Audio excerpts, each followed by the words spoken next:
UFC Fight Night. Mario Bautista, Vinicius, Oliveira, Andy and Jim here breaking down all the fights. We're going to give away 3-day pass. We're going to tell you our woulda, coulda, shoulda fight that we're going to regret not betting a lot more money on, and we're going to give you our parlay buster. First, real quick, got to award the winners. So the contest last week was most significant strikes in the Tai Tuivasa Taliesin Teixeira fight. Goes the distance, which surprised all of us. Congratulations, Matt Murray said 100 significant strikes. The correct total was 91. And so that was on one of our videos. And Cass Loneker, 76 significant strikes. So here's what I need you two to do. Put your Wager Talk username in the comment section, and I will just apply that 3-day pass, and you'll just start getting those picks. So in the comment section, give us your Wager Talk username. This week's contest, we're doing significant strikes again. And there was one funny fight that we just thought this is about as most volatile as it gets. So the contest this week for a free 3-day pass, the Jailton Almeida Rizvan Kanaev fight. Good luck, everybody.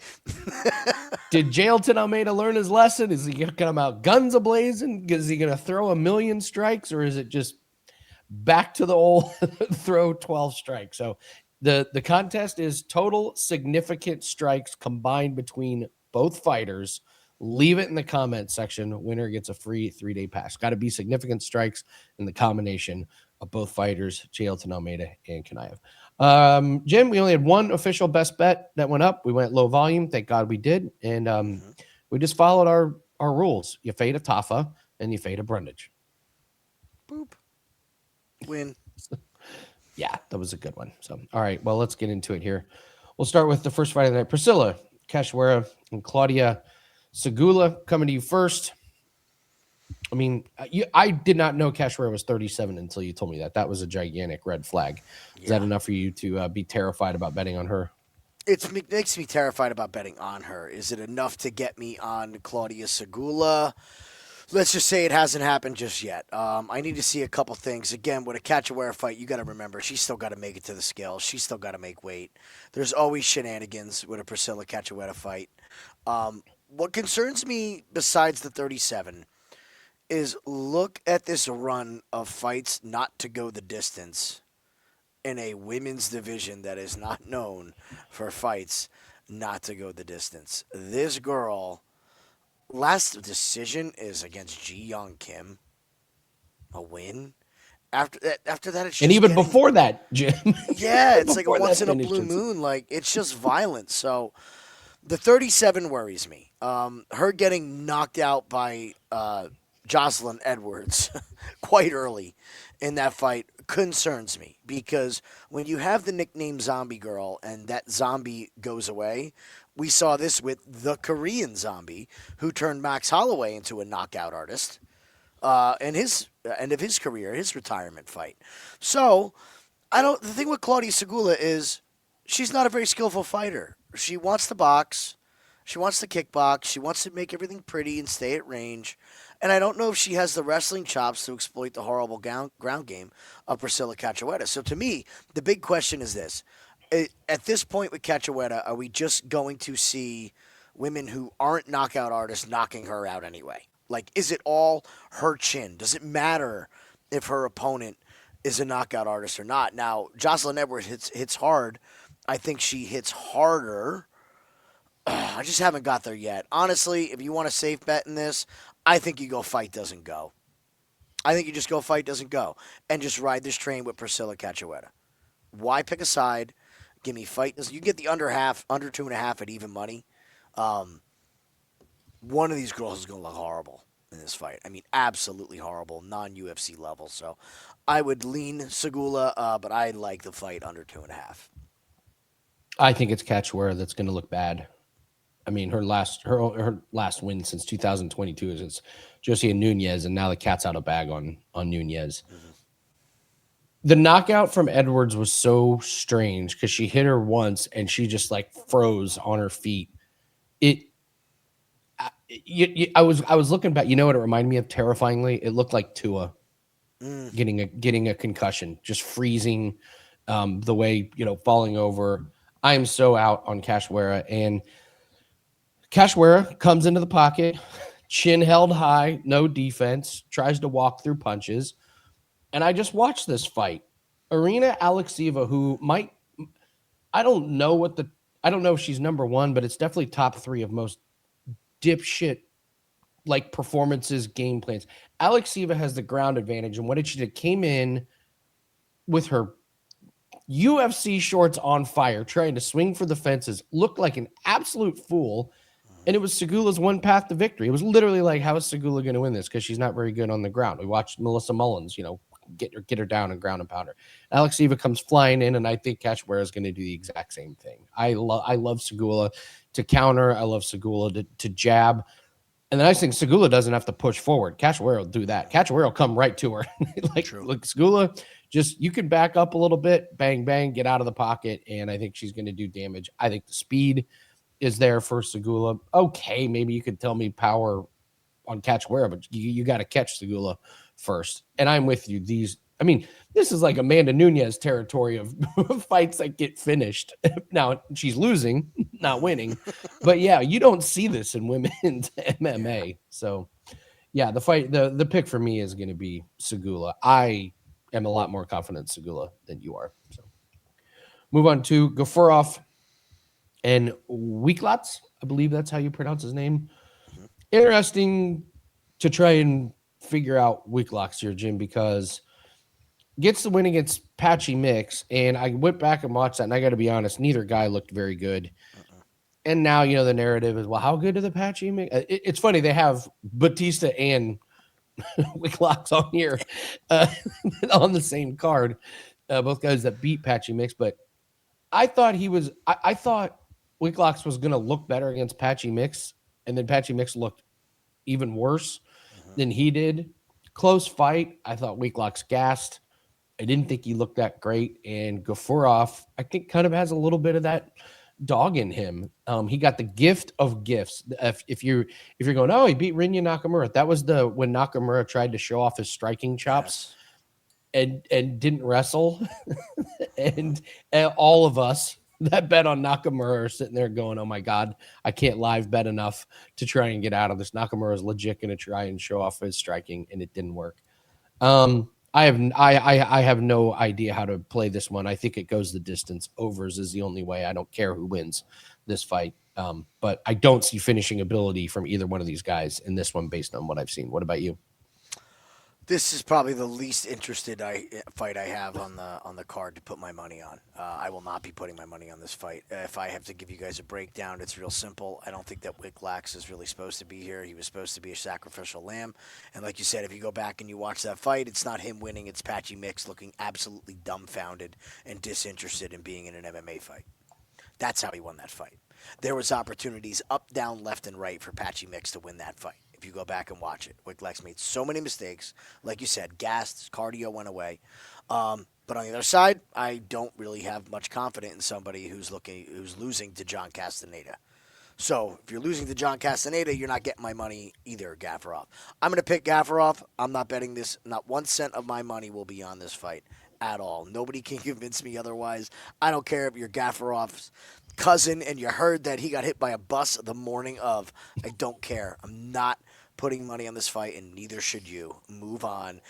Foreshadowing, this is a very, very tough card. So if there's a week for us to preach bankroll management, I think this is the week for it. I predict a lot of decisions and split decisions at that with a lot of these fights. One fight I will not be managing my bankroll with caution is Kong Wang versus Eduardo Moura. You know my take on this fight. Kong Wang is a big favorite here, and I don't think it's big enough. I think this is a nightmare for Moura. What do you think?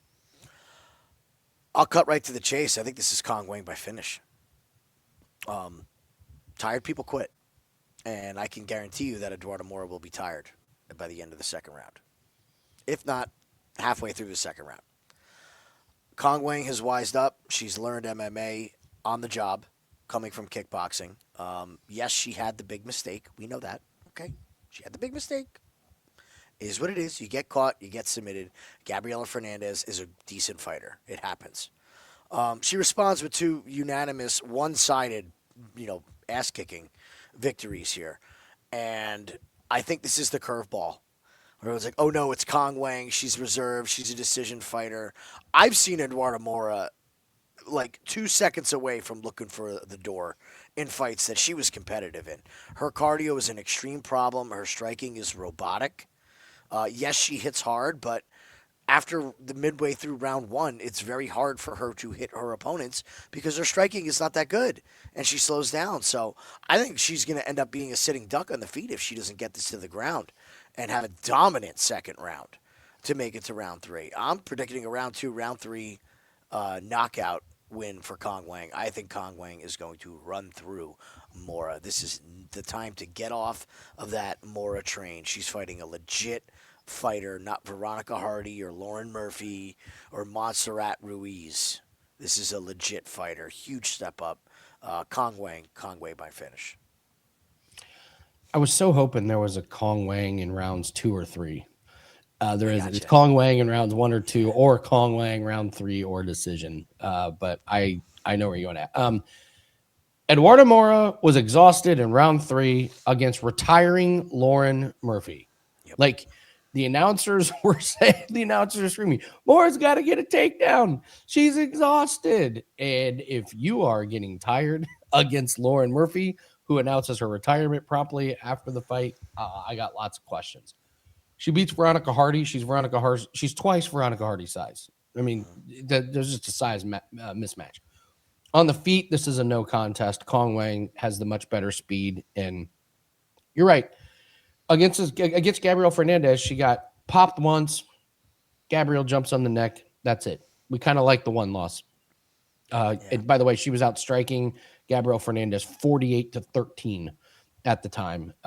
Wins against Bruna Brazil, not that impressive, but Ariane Lipski de Silva, I kind of hold in high regard. I think she's pretty good, and she made mincemeat of her. This is a horrible matchup for Moura. You got a fighter that can strike at range, can get out of the clinch, is fast enough to move around, and Moura's going to have to work so hard to get any kind of takedowns or any kind of clinch. You're right. That gas tank's going to be gone. I'm with you. Kong Wang could, if you like the double chance KO or decision, is kind of interesting. I don't see Kong Wang going for a submission, but I think this is Kong Wang all day long. Brutal matchup for Moura. I think this was just I guess you take whatever. Evident she's the inflated Brazilian record right here. She also comes from the same gym as Jelton Almeida. So these are two fighters that refuse to leave their small gym and go out of their comfort zone, which I think is why we haven't seen the improvements that we expected from Moura after her debut. So just take that. Yeah, like inflated Brazilian, nightmare matchup. You said it. Yeah, I mean, like when they call Eduardo Moura and they're like, Veronica Hardy, like, yeah. Lauren Murphy, yeah. Kong Wang, no. No. Can we get another retiring fighter? Someone that's really, really small? Can we get anybody? Because Kong Wang doesn't check any of those boxes. So, yeah, Kong Wang, easy pick for me. Moving on to one Basharat against Said Nurmagomedov. Javid, can we say just, I guess his attitude kind of caught up with him. Agreed. The last 3 fights. Love the way you put that. Like the Victory Henry thing, the man went to the hospital because you kicked him in the balls. Victor Henry is not a guy he doesn't brundage things. He doesn't look for the way out. And Basharat's attitude was just kind of like, it's not good karma to throw out in the world, and it got him. Zahabi gets a close win when he fought like a cocky asshole, and it cost him. And then he just got smoked. Ricky Simon hit him just unbelievably hard. So this guy, undefeated, cruising, looking good, then all of a sudden a no contest and 2 straight losses. That being said, I like him in this matchup. I think Said's done. I think his lack of cardio has caught up to him. This is a guy who knows his limits. He knows when to get the perfect takedown to win a round. He knows like when to throw the flashy spinning kick or whatever that gets oozing out. He knows how to squeak out these rounds, and he does have good chokes. This choke against Kakramanov was when he was getting his ass kicked He just was. He was getting his ass kicked. Loses to Jonathan Martin, does get the guillotine against Gafurov, but Oliveira, you have to remember this. I've watched other people in the industry break this down. If you're not talking about the injury that Oliveira had in this Said Nurmagomedov matchup, you're missing a lot about both fighters. Oliveira had one of the most painful core injuries you could have. He should have pulled out of the fight. He didn't. This injury puts people out of commission for months. And this guy beat Nurmagomedov. It says a lot about Oliveira and Said. I just don't think the cardio is there. I don't think the wrestling is there. And I don't think the perfectly timed takedowns and strikes are going to be there. I think this is a pretty nice rebound spot for Jacoby Basharat. I bet on him a lot. Did good. He cost me against Zahabi, and I did not bet on him against Ricky Simone. I didn't like that matchup at all. I got Basharat. I think Said's days I think his cardio and lack of wrestling have caught up to him. I think this is the beginning of the end for Said. If we're talking about cardio, it is definitely on the Basharat side. He has better cardio than Said. As far as the danger level, I would say Said is more dangerous.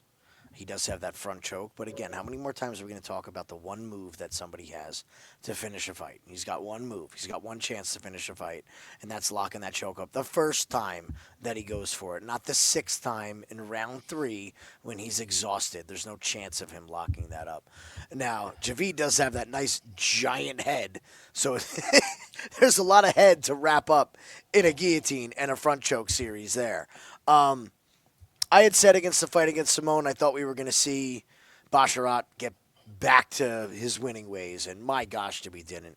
And I don't know if he lost because he was cocky or what against Simone, but I can tell you he just stood there while Simone threw a massive right hand and just put him into orbit. A lot of pressure right now on Basharat. 3 losses, you're in trouble. You're in deep, deep, deep trouble. A lot of pressure on Said. You would think that equates to action. I think it's going to equate to a boring, staying safe fight. To me, this fight has decision written absolutely all over it. And the third round should be won by Basharat. So I will go Basharat by decision. Taking this fight to go to the distance is one of my favorite parlay pieces on the card. I just don't. Oh, okay. Besides the guillotine and the front choke from Said, how does this fight end? Basharat, even when he smells blood, doesn't go for a finish, especially if he's up 2 rounds. You're right. Dominant position, right? Hold you down, like win the round. Yeah. So I think it's a pretty clear-cut decision. All right, before we break down Bruno Brazil and Ketlin Souza, we have a deal that is way more exciting than that fight could ever possibly dream of being. We have 2 4% best bets on this UFC card, 2 of them.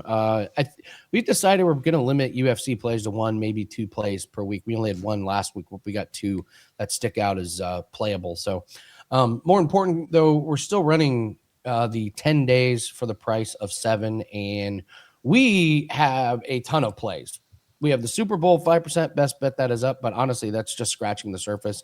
We've got 2 4% best bet. We have a 4% rugby play that's available, Everett. We have a darts play that is up. We have golf plays that are up. Everyone thinks sports are coming to an end. We're just getting started at this time of year. This is our bread and butter. Like, you ain't kidding.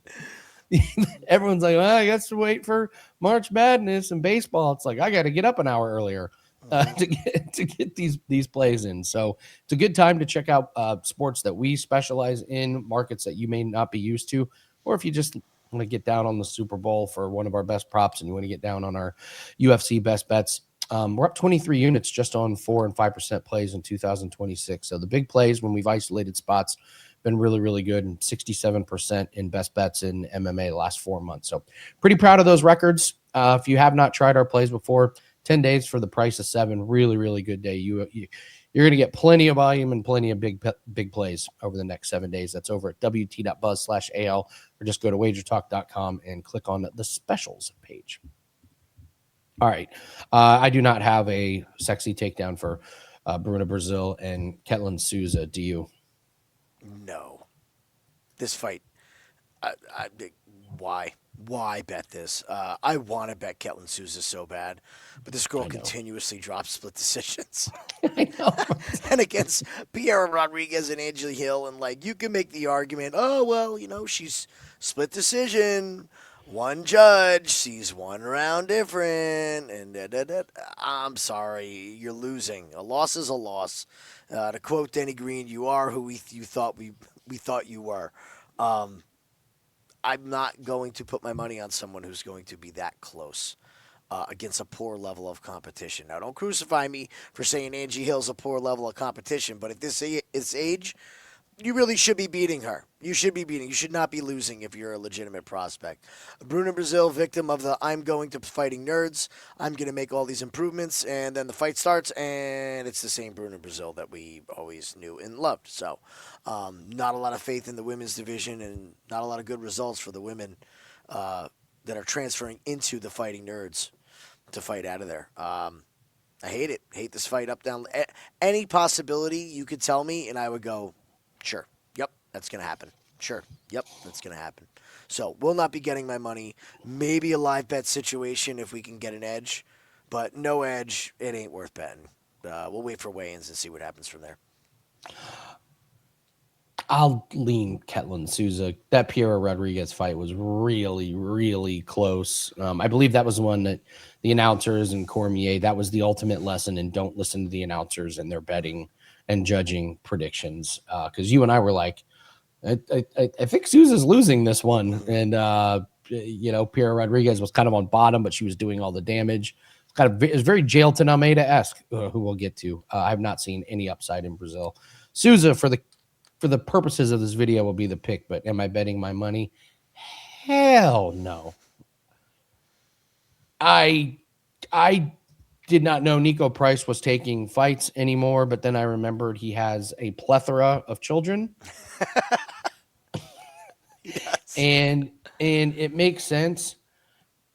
Listen, I don't care how bad Veretennikov is. This record speaks for it. So that is a lot of red. Phil Rowe, he gets knocked out on Robbie Lawler. That is just like adding, like, just worse and worse. He's lost a couple grappling matches. He can't wrestle. Alex Morono, congratulations on that one, but gets dominated by Garimbo. And then Jacoby Smith chokes him out. I mean, Alex Morono and Alex Oliveira are his last two UFC wins. He looks so slow. He looks so done. And Veretennikov, he finds ways to lose. I mean, his one win is a split decision win, but the fact is he's more athletic. He hits harder. It's just the fate of Nico Price. I can't believe I'm going to regret not betting against Nico Price. I will just say that. I may regret betting on Veretennikov, but if he wins and I'm sitting there going, I didn't make money off of Nico Price, I think I'm going to have some regrets. What say you? I don't care who wins. Give me fight doesn't go the distance. Oh, just fight doesn't go.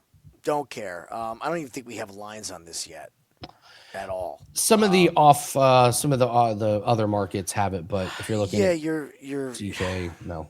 Your main books don't have it yet. I'll be really looking at the fight doesn't go. Just Nico Price is just there to be hit. Veretennikov, not the best fighter, but his striking is light years ahead of Nico Price's striking at this point. And Nico is from a dead generation of MMA fighters that made their bones based off of athleticism and the ability to take a punch. And guess what two things have gone from Nico Price's game? His athleticism and his ability to take a punch. So what are we left with? We're left for a guy who's just ripe to be plucked for a knockout or a submission here. The cardio's also not there. He looks horrible in round threes when he makes it there. I think Veretennikov has an edge in that. I would think Price is going to try to wrestle because that's where Veretennikov's had his issues, but I don't think he's getting him down. To me, this is Veretennikov by knockout. And you're right. If we wake up on Sunday and we didn't make money on fading Nico Price, we got a problem. Like, we're not going to be happy about that. So that's where I'm looking first thing. Fight doesn't go, but lean better Veretenikov's side. Move on to Alex Morono. Why do they have all these fighters kind of fighting in sync? Have you noticed that? It's like they've all fought each other, so they stay on schedule. That's what I mean. Like you're like, oh, the Basharats are fighting. on the same card as Morono and Nico Price, who have fought each other. Batista is fighting on the same card as. But Alex Morono and Daniil Donchenko. Donchenko is coming off of a very violent win on the Ultimate Fighter finale. I mean, we talk about Nico Price being done. We put Alex Morono in that same category? Yeah. Side by side. I can't think of any other guys that are worse, that are more done. The violence is not there. Well, it is on his side. Or it's not coming from him. It's there's no fight back. Let's talk about you guys. This is what I wanted to do with this one. You know Alex Morono. If you're watching this and you're not new to MMA, everybody knows Alex Morono. They're going to talk about how he can't grapple, or he can grapple, but he refused to use it. Blah, blah, blah, blah, blah. Let's talk about things that can't be baked into the line. Alex Morono is a full-time instructor at his own gym. Alex Morono is pumping his own gym. He's doing self-defense classes. He's coaching jiu-jitsu. He's doing all these other things except focusing on being a full-time UFC fighter. You have the exact opposite situation with Donchenko, where he doesn't care about anything else in life other than becoming a successful UFC fighter. So when you have heart and desire and age all meeting in the middle, you are going with Donchenko, and he is going to knock out Alex Morono. I don't understand. Well, I do understand what the UFC wants to do. Why are you still fighting, Alex? I hope the gym's doing good enough to where he doesn't have to fight anymore, because the guy, just like Nico, they don't really have any business fighting these young, hungry lions that are just going to take their soul inside the octagon. I mean, Donchenko's not going to have any remorse. You're not going to see any spots where he's like, well, Morono's a veteran. I want to show him a little. He's going out for blood. That is what this guy does, and he's going to put him into orbit. So within 2 rounds, maybe even a sprinkle on the round 1 with the ferocity of Donchenko. So I think it's inside 2. It's just another loss from Moreno. And honestly, just keep betting on him until he's not here anymore. Betting against him until he's not here anymore. He's also doing is it color or announcing for Fury? Isn't yes, he? He's a busy guy. Which he's got a lot. You should be setting up your thing. But now we have side hustle theory. We have a young, hungry, fighter, and what he did to Cinzinato was illegal in 13 states. That was brutal, and I'm not too worried about the cardio. He's got decision wins. He's got a 4th round rear naked. And let's be honest, if you're worried about the cardio of Donchenko, you need to have a dance partner that is going to get you tired. And Alex Morono just isn't it. Alex Morono was dying in the last round against Court McGee. Yeah. Remember that? I remember live betting Court McGee. That's what I remember. He lost to Nico Price. He lost to Nico Price. And then Carlos Leal. Yeah, I have Donchenko. Yeah, the minus 200 in rounds 1 or 2 is a pretty good piece, maybe on its own, or if you want to parlay it with some. But yeah, I like Donchenko. He is exactly what the UFC wants in their fighters. This guy comes out to put on a show, comes out for violence, comes out to get a finish. He is right up Dana White's alley. So Dustin Jacoby and Julius Walker. Bizarro matchup here for me. Interested in your take. Let's talk about some things outside of the cage that aren't baked into the line. And if they are, I don't think they're baked in correctly. So last I checked, Dustin Jacoby was a minus 185 favorite. Yes, he's still a big favorite. Okay, so still north of 185. Would you make a guy a favorite who had over 34 hours of travel last week internationally? Would you make a guy a favorite that started the process of cutting weight last week in another country and now is fighting in a different country? Would you be making a guy who has 50-plus kickboxing fights on top of his UFC career, which is how many fights at this point? Oh, I mean, he's been doing it. He's been doing it for a long time, man. A Like, lot of it's a wear and tear, lot a of lot of fights on his. damage. Yep. Um, he comes back and gets the win over Petrino. He was losing that fight. Okay, he was losing that fight. Petrino fought like an idiot in round 3 and just stood there and got caught with a shot. If that doesn't happen, we're looking at 3 losses. He then runs into Bruno Lopez, who, my God, perhaps one of the slowest fighters that we've ever seen coming in. Another guy who fought like an absolute knucklehead for as long as this lasted and was just very obvious he was outclassed. So props to him for getting those 2 wins, but let's take it into a little bigger complex. There is no reason for this guy to be favored other than the fact that people are down on Julius Walker. Julius has the age, he has the athleticism, he has a better chin, and he has a more diverse attack than him. I don't agree with this line. I think this line should be flipped.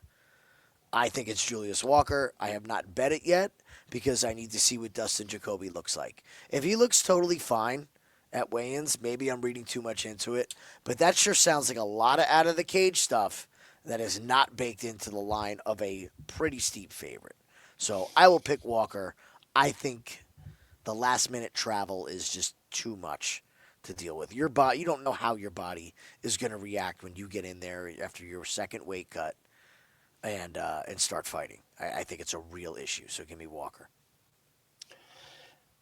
It's dog or pass for kind of some of the reasons, but also, I mean, so Julius Walker, I this fight against Menafield was pretty boring, but he goes the distance in that fight, and Menafield fights are always grueling. They're up against the fence. Like, it's not like running around cardio. It's just in the clinch wrestling type of cardio. Then he fights Cerquiera, who's terrible, and he just takes Cerquiera down multiple times. Cerquiera goes for a bunch of 4 loco gillies that don't work.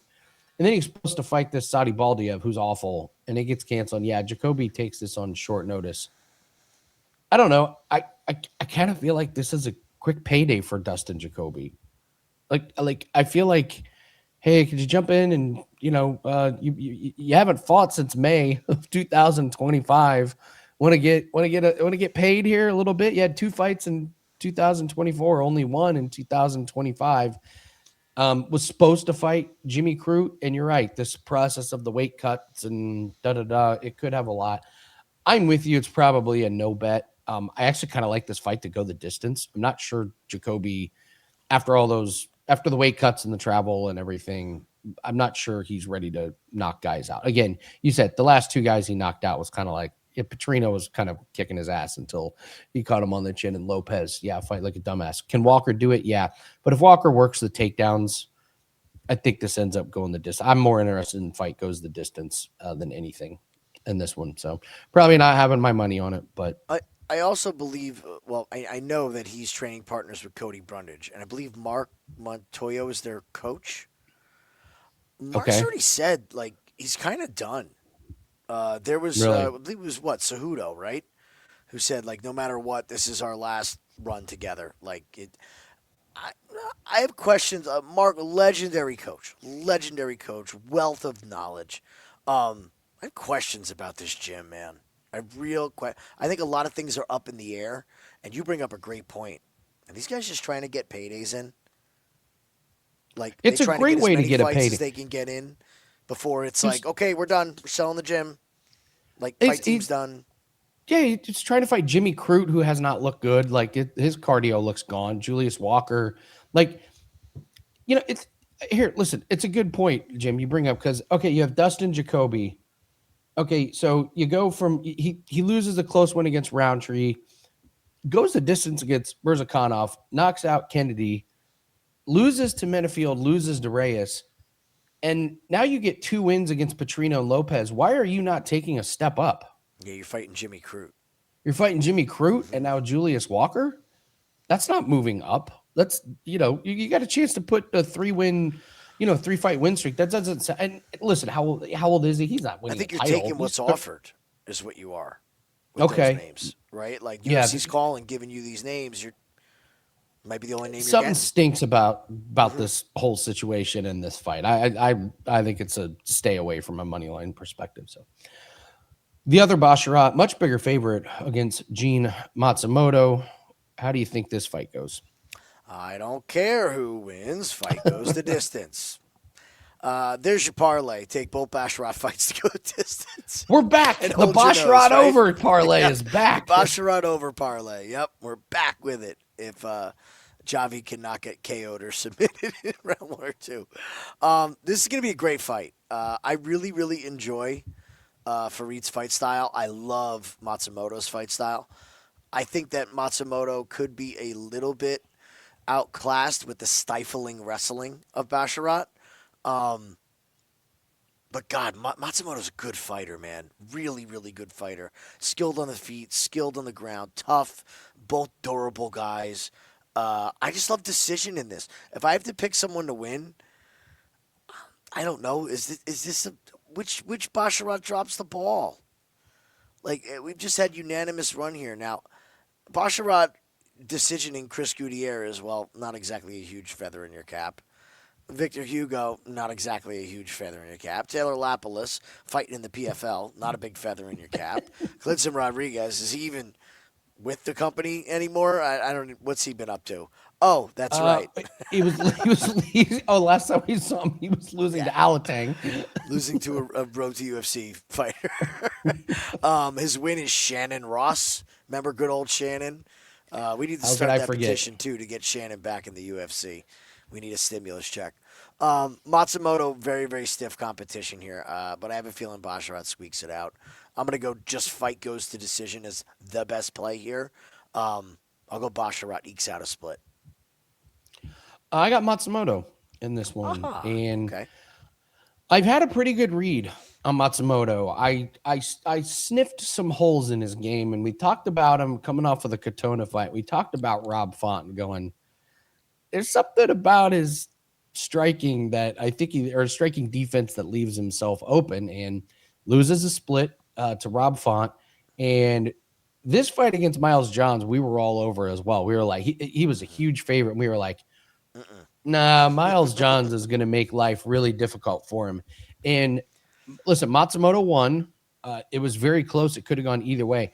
Miles Johns looked incredible. That was the best version of Miles Johns I think we've seen. And it sucked for Miles Johns. He was so bummed he lost that because he put everything into it. But the fact is, Matsumoto pulled out the win. And I just think he's going to have the bigger moments.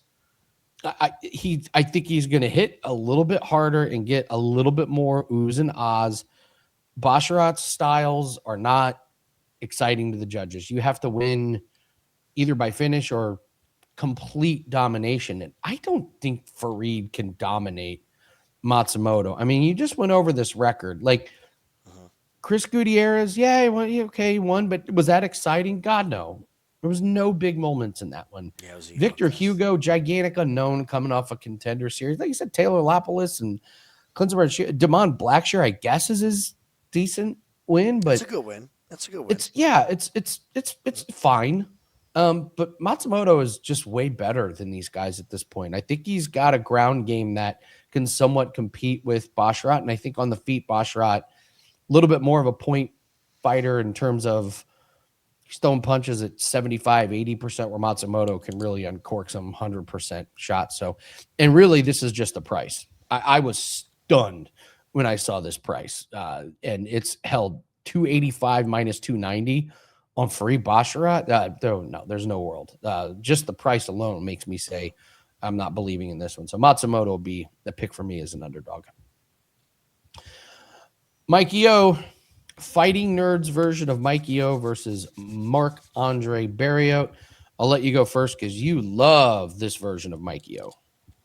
I mean, how could we not love what we've seen from this guy? Look, we all loved him when he was losing because either way, we knew we were in for a hell of a show and a hell of a fight. Let's go down. Has there been a bad Oleksiejczuk fight that was a snooze fest? Shara was the closest thing you could get to a snooze fest. And it whose wasn't fault really a was snooze it? fest. It's Shara's fault. Because Matchmakers. the man is risk adverse and he can only do what he can with one eyeball. I still don't know how this is legal to have the one eye guy fighting. It's why he can only fight in a couple It's wild. countries. It's wild. I still didn't bet enough against Michael Venom Page against a guy with one eye. I don't know what we were thinking with that. We could have retired. I just think Mike Yole's built for violence, and this Fighting Nerds version of him, there's a confidence. There was a stretch there, between Pereira, Holland, and Chara where, again, he was like, I'm done with this. I don't want to do this. I don't want to fight anymore. And I forget who it was that got to him, but said, look, make one more run at this and really commit. And that's when we saw him going out to Fighting Nerds. Now, wins over Dumas and Mearshart, no, not a great level of competition. But he's understood the assignment in these fights.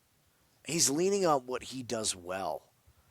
And I also believe that his brother, getting to the point where he's UFC level, there's no better inspiration than to be in the gym side by side with your blood, chasing your dream together. I think both of these guys are more committed than ever, and making that move to Fighting Nerds showed that.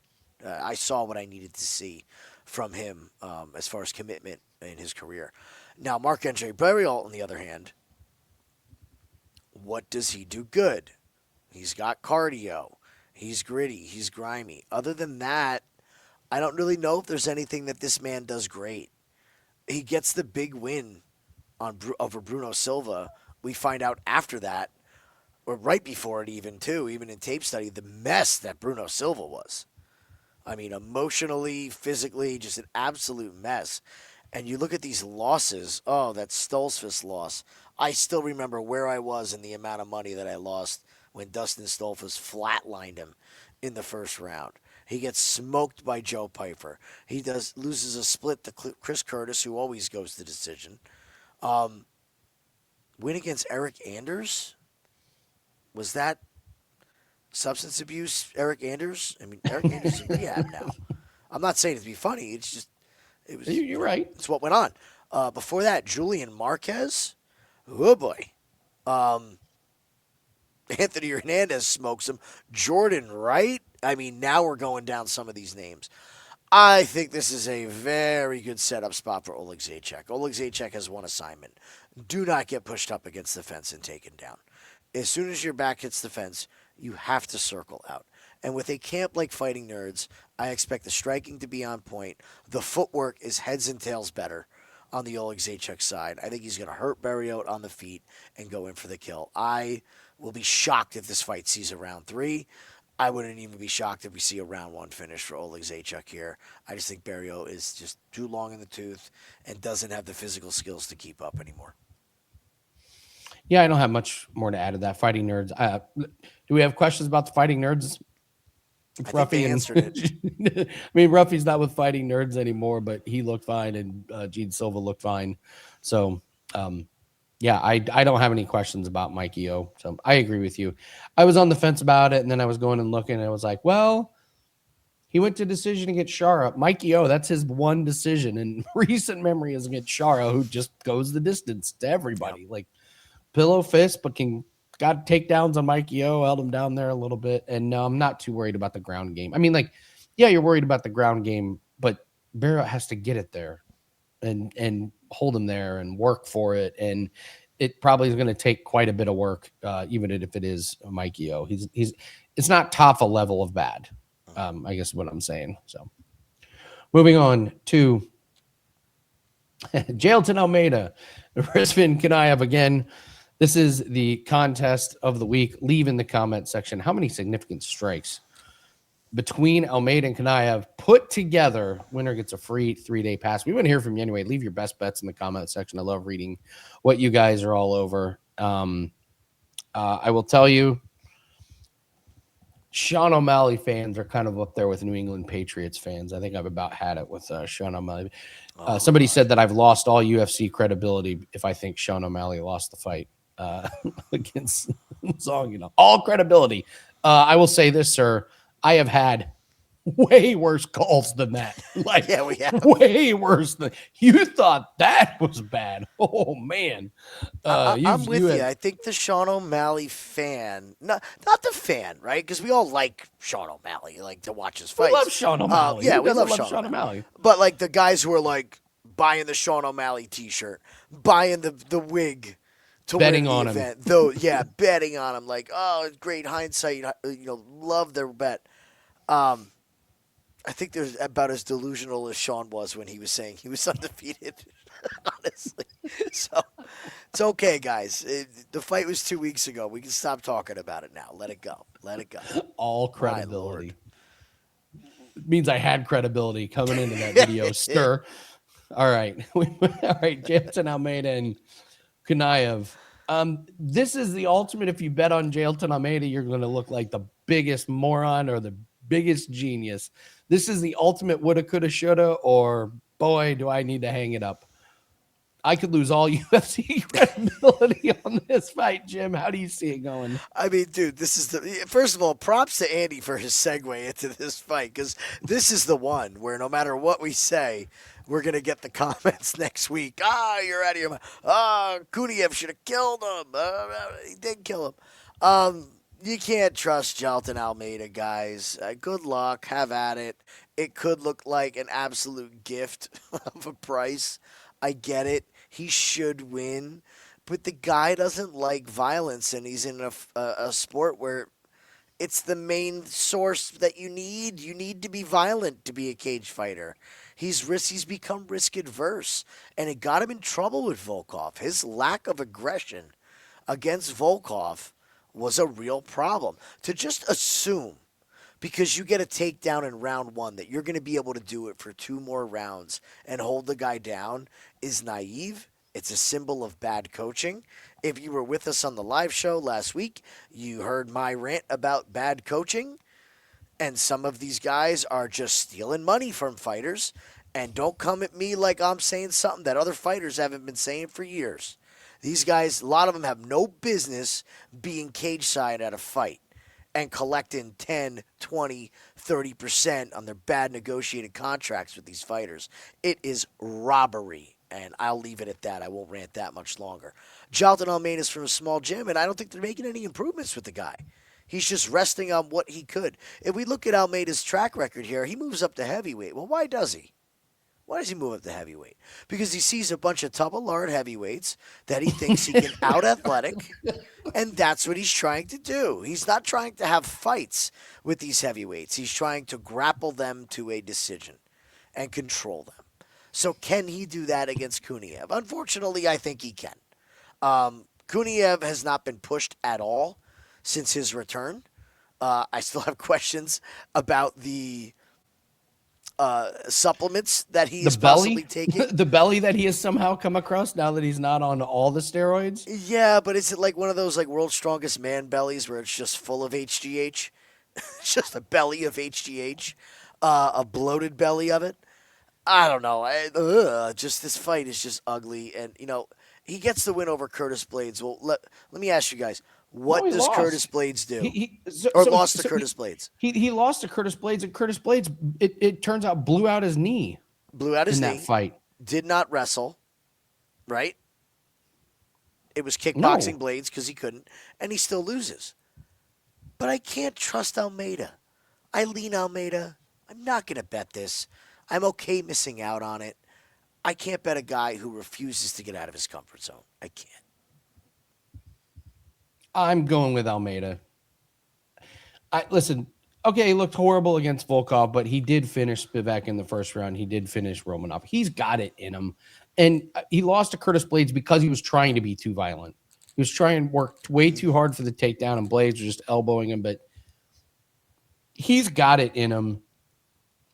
I can't do it with Kuniev. He looked like such a tub of shit, and he's teeing off on Blades, and Blades' face is all mushed up, and then you find out, Blades just like beat him on a blown knee. And I know there were a lot of people that thought he, won, but the fact is, you can't go to split decision against a guy who's on a blown leg, like as a heavyweight, like just bad look for Kuniev.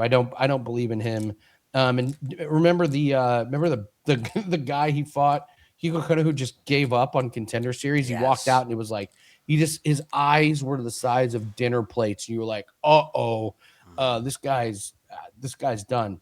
Bunch of canceled fights. He was supposed to fight Ryan Spann on this one. This fight gets canceled. I think Spann pulled out of this one. But no, I will fall for it and think that I'm getting a discount on Almeida because he had one bad performance. And I know he's got a small gym, but surely they got the memo. Surely they got the memo that you can't do that. And honestly, the judges may have done Almeida a favor. No, you didn't win that fight. We're not giving it to you. We're giving it to Volkov. So I hope, man. I hope we see a different version. Because the guy could be champion.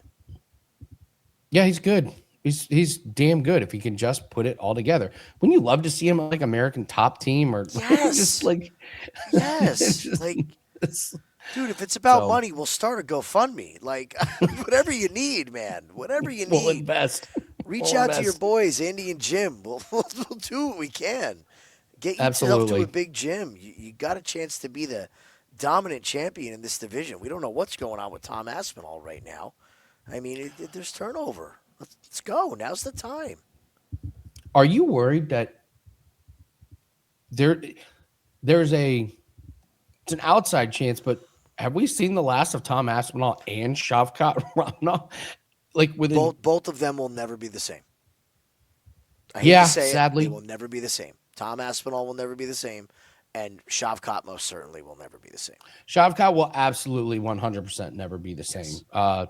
As somebody that's had multiple knee surgeries, it's a different. I'm not comparing myself, but we know what happens to these professional athletes when they come off of multiple knee injuries. There's not only rust, but yikes, that sucks for him and for UFC and for UFC fans, both of them with Aspinall. So hopefully Aspinall's not having to fight on the same cards as Shara, but Jesus, this eye thing is getting terrifying. So, all right, we move on to Amir Albazi and Horiguchi. I'll go first. I'll make it quick. I think Horiguchi runs absolute circles around Albazi. This is a speed mismatch that every once in a while I talk about this. Go look at the last fight of each fighter and put them in two different browsers and just watch them and look at the skills and the speed. Albazi looked like his feet were in absolute cement against Brandon Moreno. And Brandon Moreno can do that to guys, but this isn't the Brandon Moreno from a few years ago where he was, the fastest, guy around. What's he done? He's all of a sudden grappling. He's like going into these grappling matches against Filo and Vagabov. And now he's going up against Horiguchi, who, okay, guys had 40 fights, but man, did he, getting Tajir Olebekov submitted is one thing, but just the sheer speed that he has. He's going to be able to stick and move. I think he's going to be able to get Albazi down on the ground just with getting in better position on this one. I know he's a big favorite. I don't need to overthink this one. It's Horiguchi, and I think Horiguchi puts on a masterclass, and we got a lot of questions about the future of Albazi. Albazi, tons of surgeries, and it ain't in a very good area of the body. There's no such thing as a great surgery, but backs, things like that. I think this is a Horiguchi masterclass. What do you think? Again, wrestlers with back or neck surgery, I'm just out. I'm out until I see it back. So, yeah, it's Horiguchi. I think they're going to try to fast track this kid. He ain't getting any younger. He's been around forever. Yeah, he's They need 35. big fights. Yeah, they need big fights in this division. This kind of smells to me of all right, Albazi, do you want to fight or not? Well, it depends. All right, we'll make it worth your while. You've been doing grappling. Are you healthy enough? Can you get to the cage? Also, does Albazi, he doesn't have to fight. He's got boatloads of money.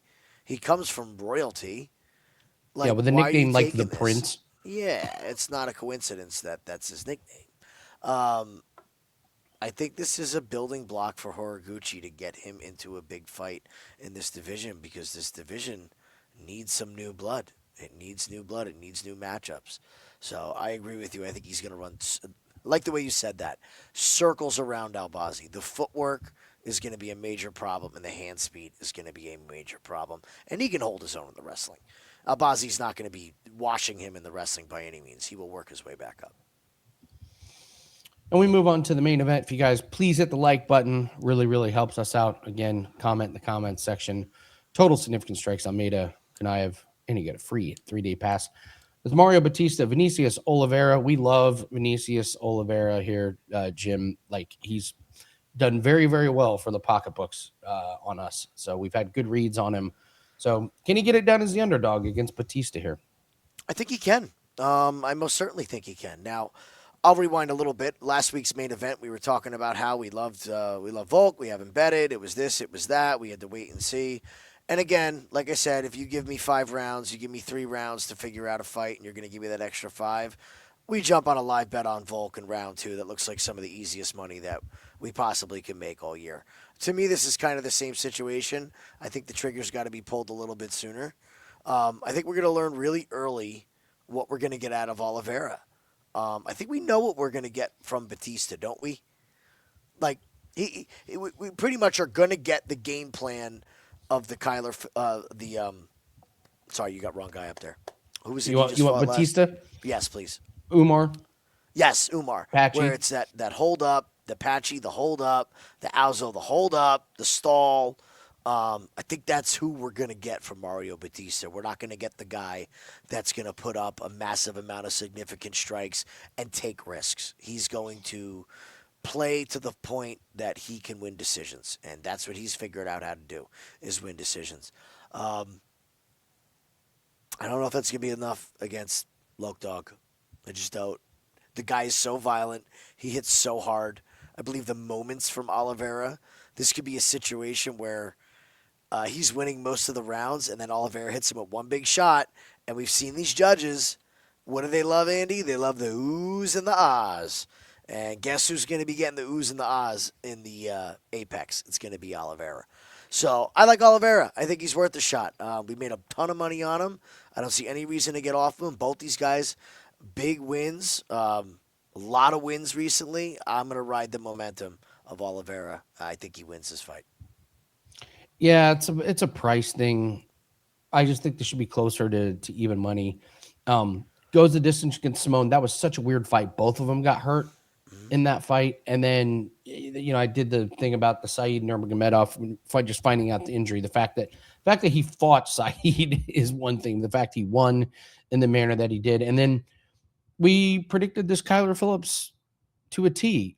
Kyler Phillips is going to look good in round 1, and then he's not in rounds 2 and 3. And Oliveira was killing him in rounds 2 and 3. And Bautista's okay. He's got good footwork. He's pretty fast, but I don't know.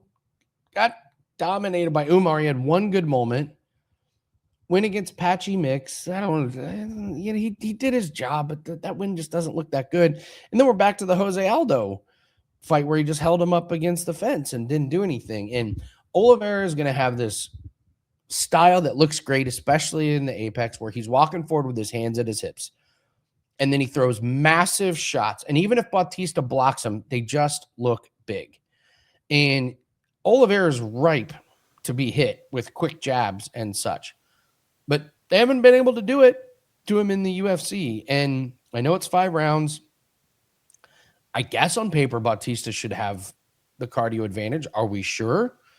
What if Oliveira pounds him in the side of the head a few times? Like, he was, Kyler Phillips was like, man, I'm getting hit with a sledgehammer in this. So what if Oliveira damages up Bautista, slows him down, and now cardio is not really that big of an issue for Oliveira? I think the value is in the dog on this one.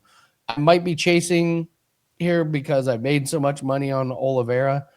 If I'm betting it, I'm just sprinkling it, but I'm just not going to, I'm not buying into Bautista here at this price after one good moment against Umar, and then he, gets dominated. And don't forget, Oliveira more than held his own against Saeed Nurmagomedov on the ground, like more than held his own. So where's Bautista's big advantage? Footwork, cardio? I don't know, but I just know the bigger moments I think are coming from Vinicius. So, all right, it's time for the Parlay Buster and the woulda, coulda, shoulda. We'll start with the Parlay Buster. This is a fight that we think a lot of people are going to have in their parlays. We're here to say be careful on that one. Who you got? Scroll down for me. Let's go to. Whoa. There we go. I'm going to go with the first Basharat. A little terrified about the first Basharat. So we'll go with Javid over Saeed, the front choke. One of the Basharats, like we were joking before, the Basharat parlay. I think it's the Basharat over parlay. I don't think it's playing them on the money lines. No, it's the Basharat overs. Right, it's the overs. I'm gonna go Javid being the one that dropped the ball. I understand that Matsumoto's a stiffer test, but he's the one that we've seen to drop the ball. So okay. I'll lean on history and go with him. One of the Basharats will drop the ball and kill that parlay. Okay. I will. You know what? Let's have some fun. I'll go with the other Basharat. Okay. So if one of them screws it up, one of us is right. If they both screw it up, we look great. If they both win, then we both look like morons. So, but yeah, I think Matsumoto. This is just a line thing for me. I think it's closer to even. So I really do believe that. I was stunned when I saw Farid that big of a favorite over Matsumoto. It was wild here. So, all right, woulda, coulda, shoulda. What's a bet you think we're gonna look back and go, man, should have made a lot more money on that one? I could give you 4 or 5 of them. Like this is just one of those cards where we're gonna go, God, oh no. I'm gonna do 2. We'll do 2. First of all, we have to fade Nico Price taking a fight in 2026. Okay. All right. I'm all aboard this. There's no lines out for this yet, but Veretennikov fight finish against Nico Price. Short notice, Nico Price. Just say I'll be real mad at myself Sunday morning if I don't make money on that. Second one I'm going to go to is Julius Walker over Dustin Jacoby. Oh, wow. It sounds like a money grab to me. It's a nightmare week of travel. You know, keep in mind that 34 is the amount of hours in the air. That's not travel hours.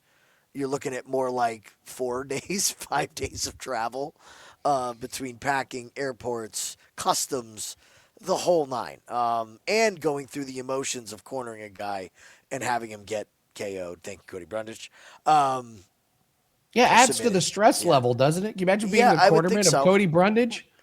Your head's fine. Your head is no, you didn't get poked in the eye. Get up. We might see a lot of wear and tear on Justin's face at weigh-ins. So I think Julius Walker is set up to really succeed. I'll be mad if I miss out on that. All right, I need to dig deep here for this one. I'm digging really, really deep. Where's the hidden sneaky gem? Okay. And that's Priscilla Cachoeira walking in with her chin held high against Sygula, whose biggest weakness is takedown defense. I think Sygula pieces her up. Cachoeira, just go watch her being knocked out by Jocelyn Edwards and just tell me if you think she's ready for 3 rounds of action.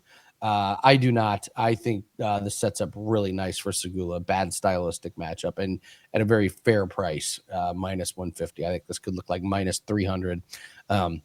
Gets out of the second round and Sygula's landing that jab and landing that counter. I think this could look like easy money for Sygula. That's my woulda, coulda, shoulda. So you just got to hope that Priscilla doesn't take the Aaron Tao advice on how to cheat, because she's going to cheat cutting weight. We already know it. Like, use one arm, Priscilla.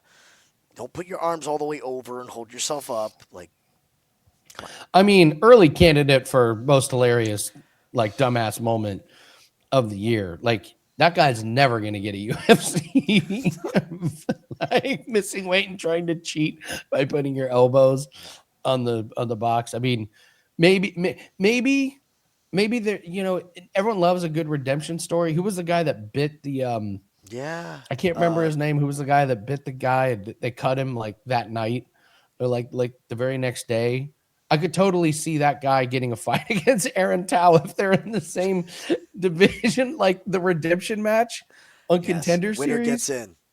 Winner gets in. Mm-hmm. No questions asked. Winner gets a contract. I mean, That the electric. Make that the opening fight on Contender Series this season. Aaron Tao versus whatever that guy that bit the guy. Like I said, I don't know if they're in the same weight class. I can't remember, but leave in the comments if they're in this. No mouthpieces and no weight cut.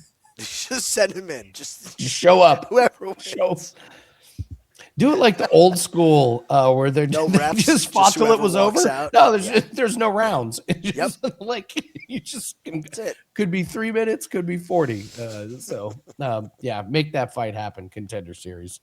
All right, guys, that's going to do it for it. Thanks very much. Appreciate you guys for watching. Appreciate all the love and all the comments. Good luck on your bets. And remember that 10 days for 7 days is on the specials page over at Wager Talk. Let's have a big weekend. Jim and I will be live for the show on the Winning in the Shadows YouTube channel. Come watch along with all the fights. We've got a bunch of live bets and such. So we'll see everyone Saturday. Good luck on your bets. Take care. Good luck, guys.